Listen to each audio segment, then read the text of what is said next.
How to find Little Caesars contact page to get help. Hey everyone, welcome back to the channel. If you are new here, don't forget to hit the subscribe button and turn on the notification bell to not miss any updates. So, do you want to find Little Caesars contact page? Then you're in the right place. Let's dive right in. Open up any browser and head over to Little Caesars website and then scroll down to the bottom.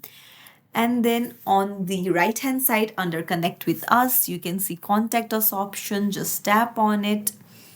So here you can see I need help option. Just tap on it. So here you can see a box and you can see a question. What would you like to share about your experience? So you can write so you can say, I need help. You can write your experience and then hit next page.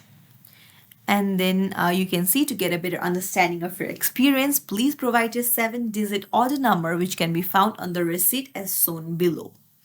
So you'll need to put in your order number and then hit next. And then you can explain your problem in detail, and Little Caesars customer service will get back to you within 24 hours and they will provide the help that you need. So if you found this tutorial helpful, don't forget to like the video and subscribe to our channel for more tips and tricks. Thank you for watching. See you in the next video, everyone.